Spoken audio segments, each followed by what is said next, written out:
Hello and welcome. Today we're going to be doing a tier list of the arcade endings for Street Fighter 6. That said, when I think of the kid I once was, getting into brawls in back alleys, I'm not sure that I've changed all that much.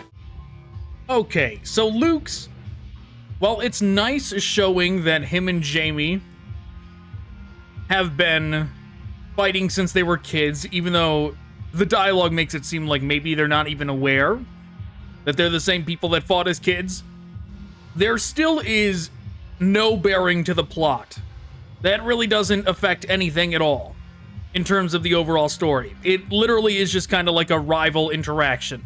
So for now, Luke's going down there in D. Actually, C. C for now. We'll see how everything shapes up. What do you even mean, these are my streets? Come on.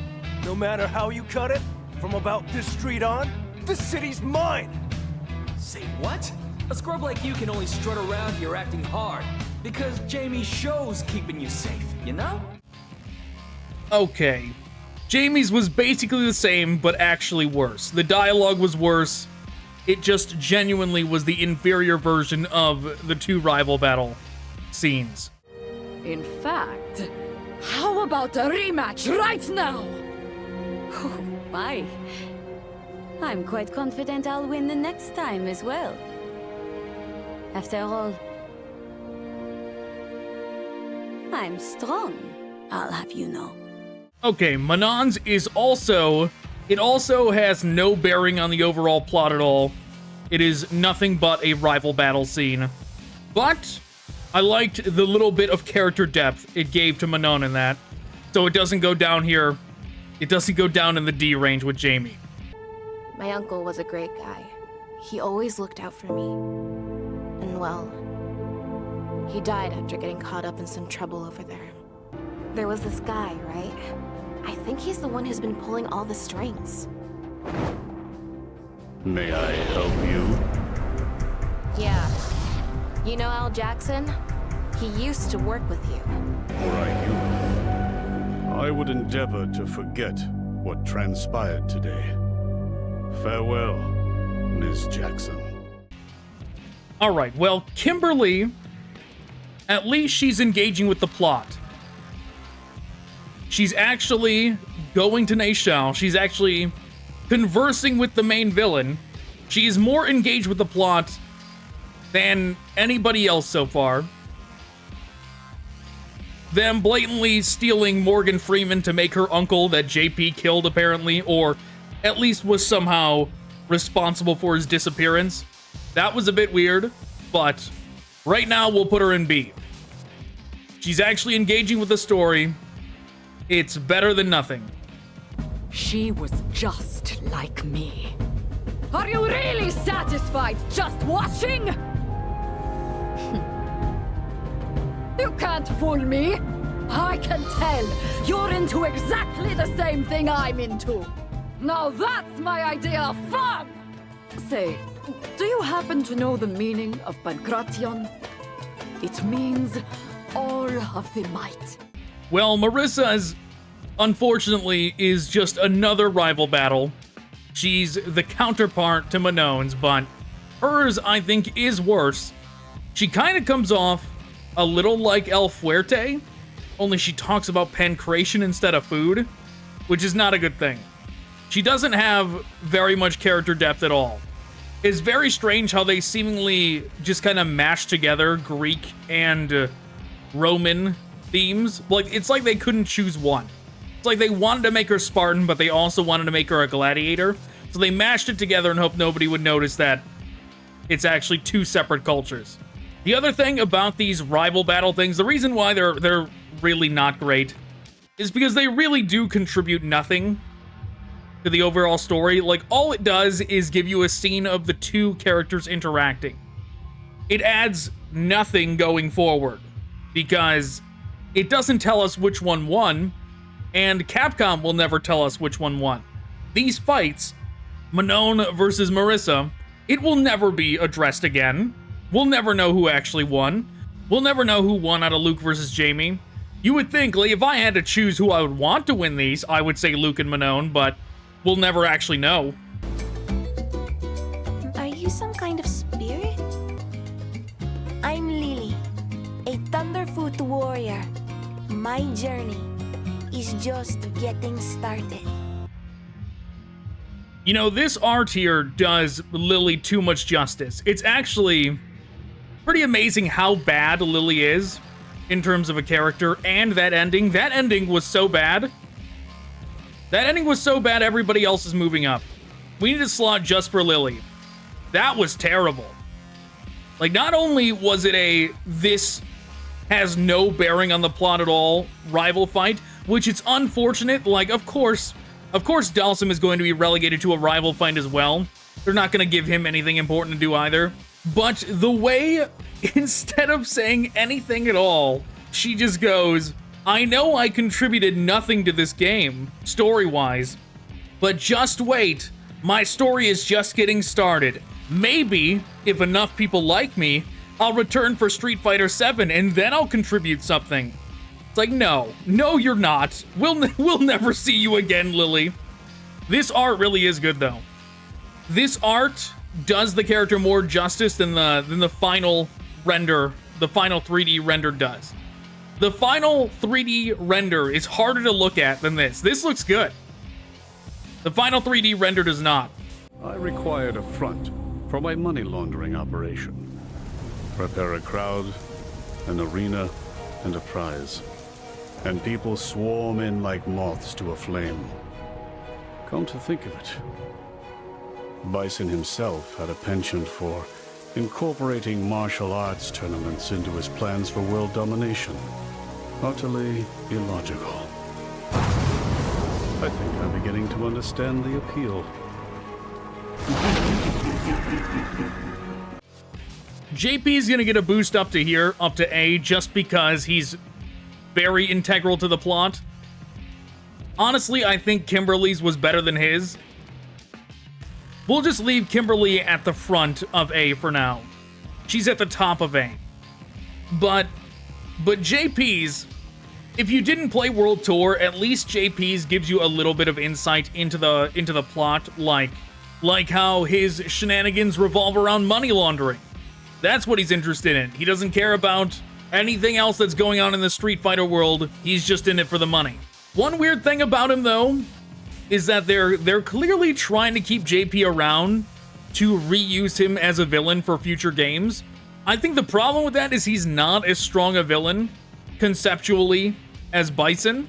Like the kind of Jafar Psycho Power wizard vibe that he's trying to go for is cool, but let's consider this. He's got his rival battle here with Kimberly. Because of that, we don't know for sure whether or not he wins or loses. Maybe he wins and just lets Kimberly go, but let's presume he loses. He loses to Kimberly, then he goes on to lose to the World Tour protagonist as well, and then he goes on to lose to Cammy, which we have not gotten to, but we will. We already know 3 times he's lost in just this one game, and everybody just goes, oh, he got away. He got away, except for the World Tour protagonist, which goes, this guy's kind of cool. Why don't I, instead of avenging my Yamcha teammate, why don't I become his student instead? But yeah, it makes me wonder if, like, how long can you keep that up? How many games are they going to use JP for where he's going to do the same thing? Where he gets beaten a bunch in every game, but, like, he just turns into a cloud of Psycho Power mist or whatever and gets away over and over? Because he even says in the main story, oh, I'm not even that strong. It's like, yeah, we know you're not that strong. We can see your level. We can see your level in World Tour. Ryu is level 70. He's higher than you. But yeah, for a main villain, 1, he's not very strong.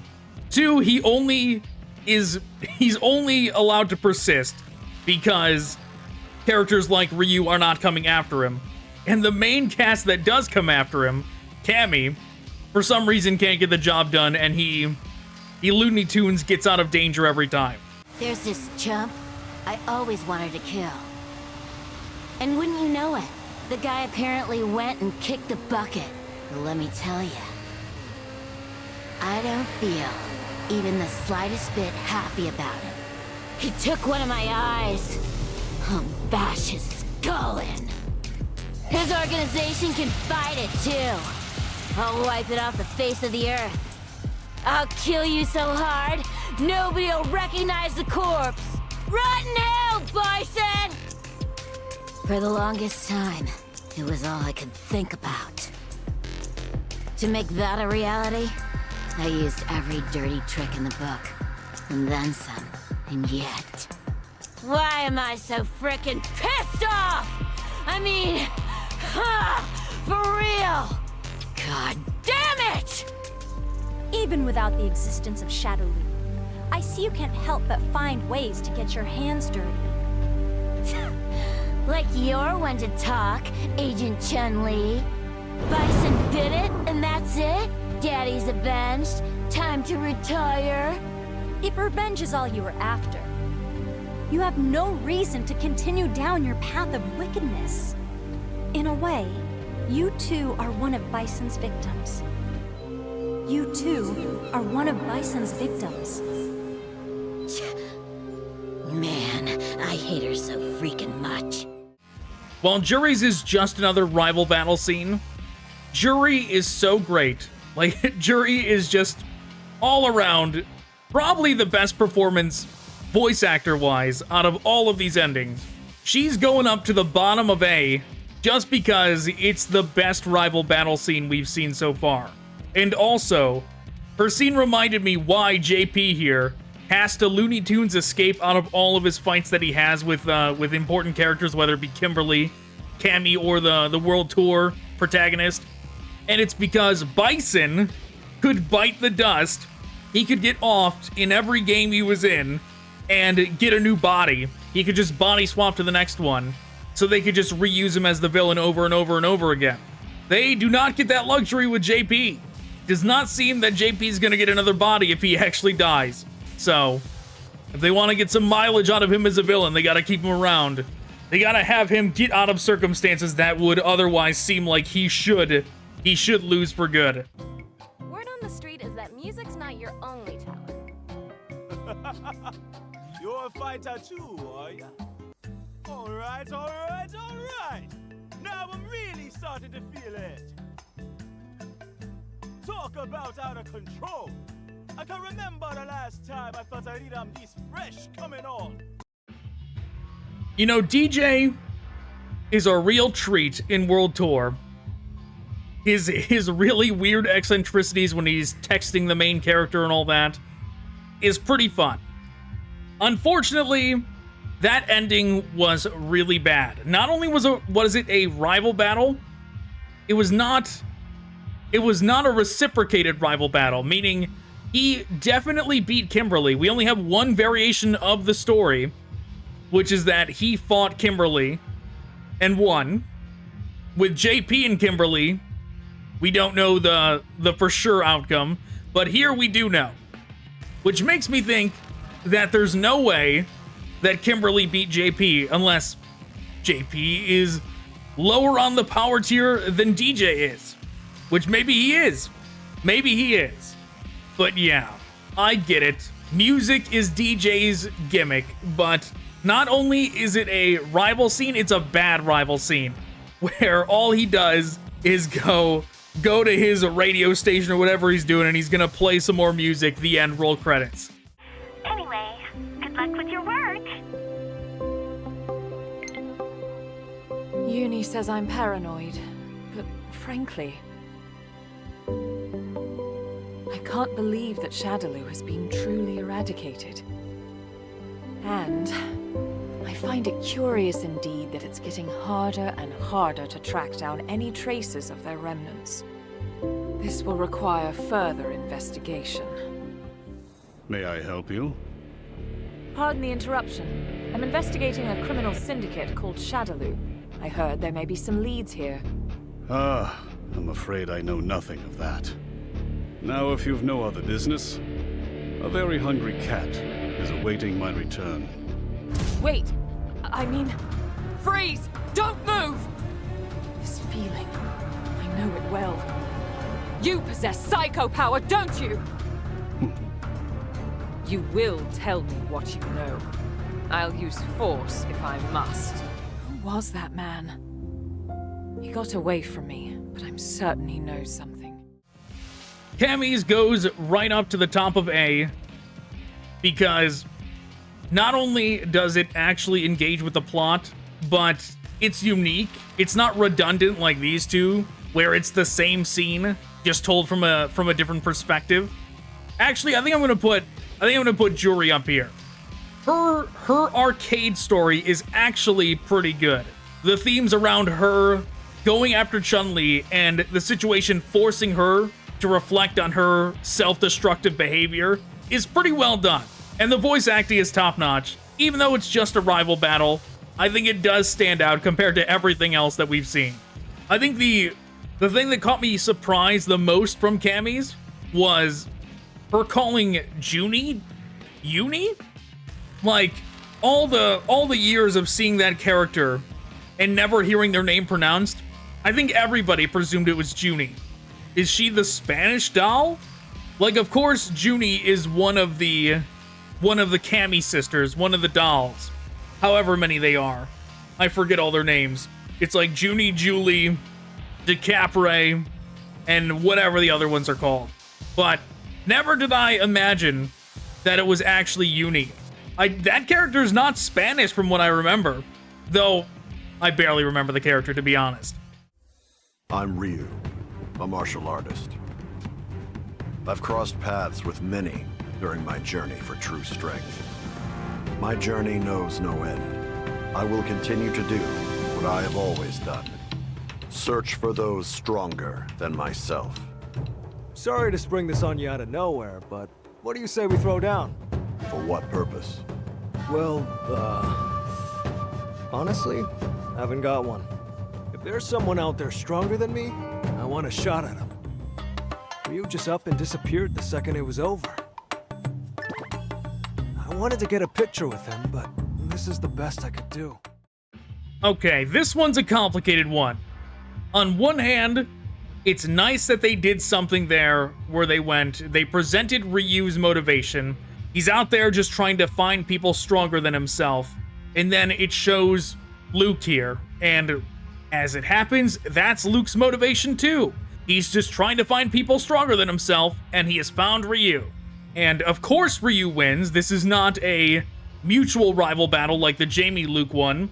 It's a one-sided one, so we know Ryu for sure beats him. And then there's the homage there at the end that shows that he snapped a picture of Ryu, and it's the same style picture from one of Ryu's earlier ending screens. I can't remember if that was like his Street Fighter 2 ending screen or if it was Third Strike, but it was one of those. Probably 2, because 3 was when he beat Alex. Which brings me to my next point. Ryu beating the new main character in the arcade ending. This is not the first time it's happened.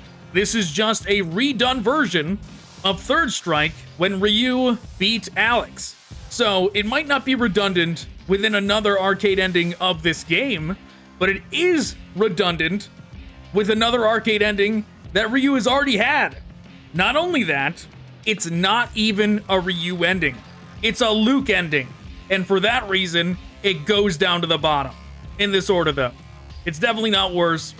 It's definitely not worse than Lily, and it's definitely not worse than DJ's. I'm opening a Chunko restaurant in Metro City. I had a heck of a time deciding on this location. I literally traveled the globe looking for the perfect place to set up shop. Is the location truly so important? I'm a judoka and model both. Whether I'm on the mat, on the runway, or anywhere, really. I try to be the version of myself that I want the world to see. Is that not what matters most? The me that I want the world to see, huh? So that's why I went ahead and picked this spot. Well, on one hand, you get to see how he decided where his restaurant should be. On the other hand, it's really dull in terms of a story to tell. It's like, you told a story of, okay, he wants to start a restaurant, or he's already got his restaurant up, and he goes, and this is how it came about. I went to France, yada yada, and now I'm here. Like, it's nice that we got the backstory, but at the same time, it's pretty much worthless information. I'm gonna put him right there at the bottom of C. In World Tour, his restaurant is already up and running, and it got me thinking, so far, when watching all of these endings, the only one that we can say probably happened after World Tour was Jury's. The rest of these could easily fit to before World Tour has even started. All of these could be prequels to World Tour, instead of giving us any kind of relevant information that complements World Tour. It's me, the mysterious Jungle Sprite. I'm sorry. I'm not really a Jungle Sprite. Yeah, I don't know. Not much to say about that one. It's a below average rival battle scene that does nothing but push Blanca-chan the same way that that's all he contributes to World Tour mode as well. So, you wanted to talk? Right. You were in Naishal when everything transpired, weren't you? What do you make of Ken Masters being involved? Masters? He's innocent. If you're asking whether he was assisting the terrorists, the answer is no. He was set up. Looking to provide Naishal with aid in its development, Ken gets saddled with the suspicion of abetting terrorists. He then resigns from his position at the Foundation and disappears from the limelight. I know he's not the type who's likely to cash in his chips if left unattended, but time to start the search. Only question is where. To think you were right under my nose the entire time. I get the picture. So you thought to maintain a low profile. To keep an eye on those who attempted to approach the Foundation. Is that it? What's the big idea? You come here just to scold your loser of a brother-in-law? Scold? If only. The only scolding my brother-in-law understands involves fists. Julia told me everything. Eliza's worried about you too. I can't go back yet. If you're worried about what happened in Naishal, don't be. We know you were set up. I'm not even sure what I'm fighting for anymore. And I've got no business seeing anyone until I sort myself out. Well, that one easily goes up to the top. Easily, that one goes up to the top. Man, talk about pathetic. I got totally played. The Foundation was just supposed to be doing a little support work. And the next thing I knew, I was being framed for terrorism. My name was cleared, but it's not like things can just go back to the way they were. I can't move forward until I settle things once and for all. But what should I do? Do I kill him with my own two hands? Well, Ken easily gets to go up to here. The only problem I have with his ending is that it's nice getting context for the story that's going on here. Like, it seems like the main plot is revolving around JP, Ken, Guile, Cammy. They're pretty much the only ones involved in the main plot on this cast here. And Kimberly a little bit as well. But the problem I had with that was, if we had not watched Guile's already to get more context on Ken, I might have put Ken further down on the list. Like, maybe pushed him down to B. Just because that ending gives the impression that he is just standing in front of that beam thinking for the entire game. Like, he's standing at the construction site and doesn't move. It gives the impression that, like, he's thinking, like, oh, should I go after JP? I can't decide. And then it ends, like, oh, I guess he doesn't do it. We find him standing at that construction site in World Tour, and he never moves. And then you go to his arcade ending, and, oh, he didn't move there either. He's still standing in the same place. I'm on a sabbatical from work. I've been spending my time teaching Kung Fu in the city. Sabbatical or not, a martial artist is always on active duty. I mustn't neglect my daily training. How about you stop sneaking around? Show yourself, Juri Han. Well, look at that. I heard rumors you'd retired, but I guess your senses are still working at least. Did you honestly think you would go unnoticed? Stealth has never been your specialty. Don't I know it? How about we do something a little more my speed, then? Oh, hell yeah! That's the stuff! I was worried you'd be losing your touch! Your concern is touching. Well, are we done here? Damn, what's your rush? Just thought I'd give you a little warning is all. If you think now the big bad's dead, this whole thing's over, think again. What exactly do you mean? If you really want to know, you're gonna have to beat it out of me! So Chun-Li's opens, and she's like, I'm on a sabbatical, which translates to, I'm not participating in the story this time around. Which makes sense when you get into World Tour, and you see that they gave the spotlight to Li Fen a lot more. But yeah, hers shows her interacting with Juri, and learning that, oh, some remnants of Shadaloo remain, and she vows, if remnants remain, then I must engage with the plot sometime. But the game is already over, Chun-Li. Street Fighter 6 is already made and released. Are you saying you're going to participate in Street Fighter 7's story? You're like, I may not have participated in this game's story, but I will next time. 5 years from now, when Street Fighter 7 finally comes out. And it may be a rival battle, but I think we can presume that Chun-Li probably wins. Chun-Li's variation of that made it seem like Juri was there for self-centered reasons. Like maybe she's there to get Chun-Li involved because she hates Shadaloo so much. But when you talk to Juri in World Tour mode, it sounds like she wants to go see Chun-Li just to kill her. So part of me presumes that if Juri had won, that maybe she just would have killed Chun-Li. So I'm going to presume Juri lost. How does that rank compared to Manon's and Luke's? Well, one, I think Manon's is better than Luke's, to be honest. And Chun-Li's is probably better than Luke's as well. Someone is looking for a partner in the Colossio? They must be seeking a helping hand for a tag team match. Of this, there can be no doubt. Talk about a great time! You're every bit as good as they say you are, Zangief. Though I suppose I should have expected no less from someone who wishes to be my partner for life. For life? Were you not recruiting a partner for a single tag team match? No, you fool! We are to be wedded! Till death do us part. Wedded?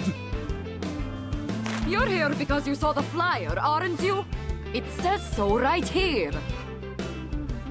Those not serious about marriage need not apply?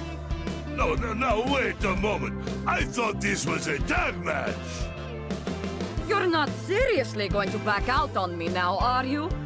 Or is it that I'm not to your liking? Of course you are. It's just that these kind of things require careful consideration and it's... Oh heavens! I just remembered I have a match today. Yes! That is something I definitely have. My apologies, but I must rescind my offer to assist with your tag match. The ring calls for the Red Sacra! That one, in terms of like comic relief, arcade endings, that one was really well done. The entire thing of setting them up as a potential match is like an obvious thing, right? Like the two muscle-bound grapplers being paired up is an obvious choice. But the way they depicted it of them meeting was very well done. To the point where I'm torn whether or not to put it into B or push it all the way up into A, because it was very well done. Sure, it doesn't have any bearing on the overall plot. It's going into S. It's decided. It's the bottom of S. All right, time for Dhalsim's. Whoa, you can float? Are you sure you're not a spirit? This definitely looks like something a spirit would do. A tranquil breeze cradles this child. The power I felt before is no more. That power seemed to be the Satsui no Hado. Was it simply a trick of the senses? Them making Dhalsim's ending revolving around trying to push Lily is pretty awful, to be honest. Him saying that some type of power is dormant in Lily, whether it's Satsui no Hado or maybe it's like Nakali's power, type of power, something like that, is not good. Them trying to push a character as unappealing as Lily in that way is truly awful. Once again, this picture here makes Lily look way more appealing than her actual character is. Her actual character is such like it's just a little gremlin that I don't want on screen ever. Is it really worse than Blanca's ending or DJ's ending or Lily's ending though? Probably not. It probably goes right there. And that's the spread. I do wish that Capcom wouldn't leave all the story to Udon when it comes to depicting how the events of Street Fighter go down. Considering so many people don't even read those comics, so many people don't know the as official as it's gonna get interpretation of how events are unfolding. Because they are so non-committal, with characters never mentioning anything that happens in previous games and that kind of thing, they're definitely not gonna mention anything that happens in the comics. So all of that being canon or not, more on the side of not canon, doesn't really matter. It's still the only place that you're gonna get an official adaptation of this story. Then again, when you look at like Street Fighter V, how that turned out with the story, when Capcom decided to write it all in-house, I don't mind so much that the bulk of their narrative products are outside of the games, whether it's the animated movie, or Street Fighter 2V, or the Street Fighter Alpha movie, or the comics. But regardless, it would be nice if we got a little bit more with these endings. It doesn't just have to be generic rival battle for seemingly more than half the endings, right? They could have tried harder with them. They could have had unique things happen. Everything B and up, though, I am happy with. So I'm happy with more than half. Even though some of these were just rival battle scenes, I am happy with B and up. So if any of these you would have in different spots, let me know. I'm curious what other people thought of these endings. But alright, that's where I'm calling it. Thanks for watching. Goodbye.